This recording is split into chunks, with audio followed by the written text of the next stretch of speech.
நம்ம வீட்டில் இருக்க பொருளை வச்சு ரொம்ப எளிமையான ஒரு கொழுக்கட்டை எப்படி செய்யலான்றத ரொம்ப சீக்கிரமா நம்ம கிரைண்டர் போடும்போது கொஞ்சம் அரிசி மாவு மட்டும் எடுத்து எப்படி செய்யலாங்கிறத பார்க்கலாம். இது வந்து ட்ரெடிஷ்னலும் கூட.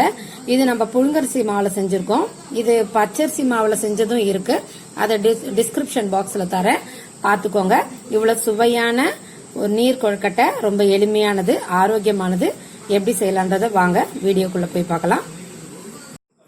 அரிசி வெல்கம் டு ஐஸ் கிரியேஷன்ஸ். இன்னைக்கு வந்து புழுங்கரிசியில நீர் கொழுக்கட்டை செய்ய போறோம். முன்னாடியே பாத்தீங்கன்னா தெரியும், பச்சரிசி மாவுல கொழுக்கட்டை செஞ்சிருப்போம்.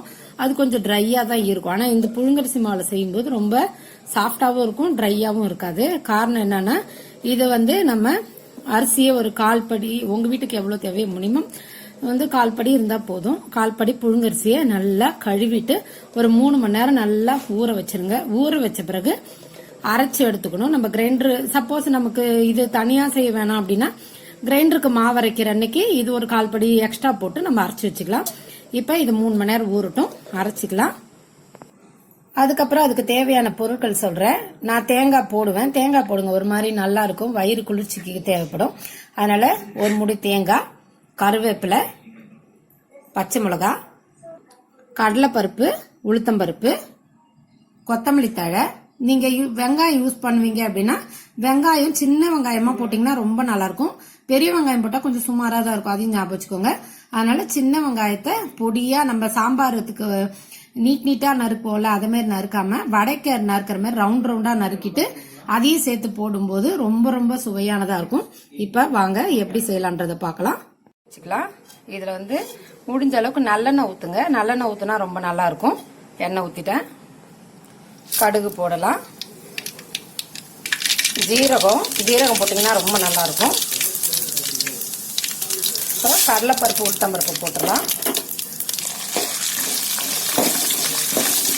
நல்லா வறுத்துக்கலாம்.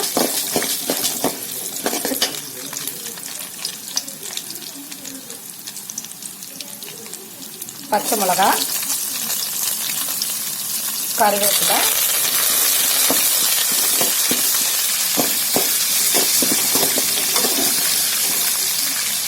நல்லா கொஞ்சம் வறுத்துக்கிட்டோம். உங்களுக்கு பிடிக்கும் அப்படின்னா காஞ்ச மிளகாய் போட்டோன்னா வெள்ளை கலர்ல அங்கங்க ரெட் கலர்ல இருக்கும். இந்த சமயத்துல நீங்க வெங்காயம் போடுறதா நல்லா வெங்காயத்தையும் நல்லா வதக்கிட்டு, வெங்காய வசனம் அவ்வளோ நல்லா இருக்கும். ஏன்னா சின்ன வெங்காயம் போட்டிங்கன்னா நல்லா அதிக யோசனை பண்ணி போட்டுக்கோங்க. அப்புறம் தேங்காய், எனக்கு தேங்காய் பிடிக்கும்ன்றதுனால நான் போடுறேன். அது உங்க இஷ்டம், தேங்காய் போடலாம், போடாமையும் இருக்கலாம்.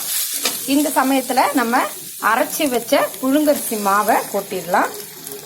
ஏன்னா இது கொஞ்சம் தண்ணியா அரைச்சிட்டிங்கன்னா கூட கவலைப்பட தேவையில்லை, ஏன்னா அதை நம்ம வதக்கிட போறோம். தேவையான அளவு உப்பு போட்டுட்டு நல்லா இப்படி வதக்கலாம். அதுக்காக தான் கொஞ்சம் தண்ணியா இருந்தா பரவாயில்ல அப்படின்னு சொன்னது காரணம் தான். இப்ப நம்ம வதக்கும் போது அது கெட்டி ஆயிடும்.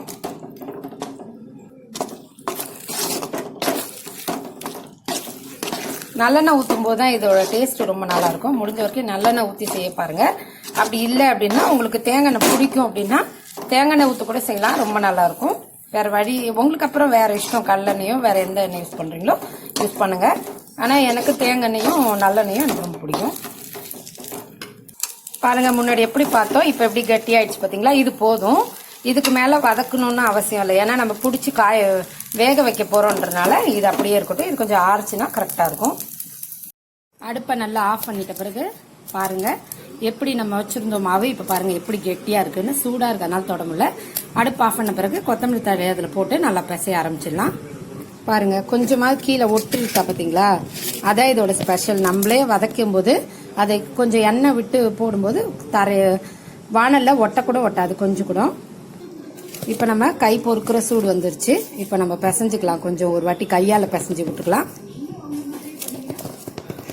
சப்போஸ் கை சூடு பொறுக்காது அப்படின்னா இங்க பாருங்க, கையை பிசைஞ்சிட்டு ரொம்ப ஈரமா அதெல்லாம் கையை தண்ணிக்குள்ள வச்சுட்டு, கை சுடும் இல்லையா, அதுக்காக. ரொம்ப கை சுடலை பொறுக்காது அப்படிங்கும்போது அப்படிதான் செய்யணும். சும்மா அப்படி கையில பிடிச்சிட்டு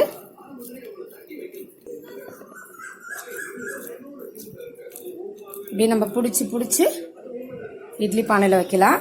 அப்படி பிடிக்கும் போது கூட இங்க பாத்தீங்கன்னா கையில ஒட்டு மாதிரி இருக்குதுன்னா தண்ணியில கையை விட்டுட்டு திரும்ப நம்ம இப்படி பிடிச்சிக்கிட்டே இருந்தோம் அப்படின்னா கையிலையும் ஒட்டாம வரும்.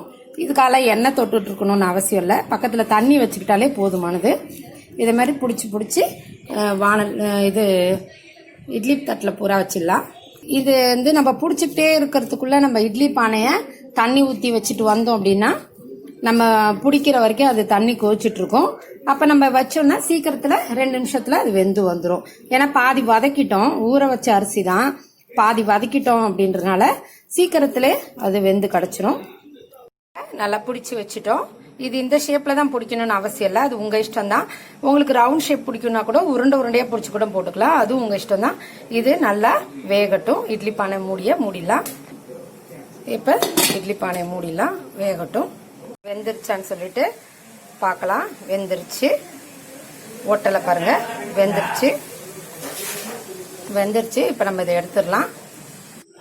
பாருங்க, சுவையான நீர் கொழுக்கட்டை ரொம்ப எளிமையான முறையில் செஞ்சாச்சு. இந்த வீடியோ உங்களுக்கு பிடிச்சிருந்தா லைக் பண்ணுங்க, ஷேர் பண்ணுங்க, சப்ஸ்கிரைப் பண்ணுங்க. நன்றி, வணக்கம்.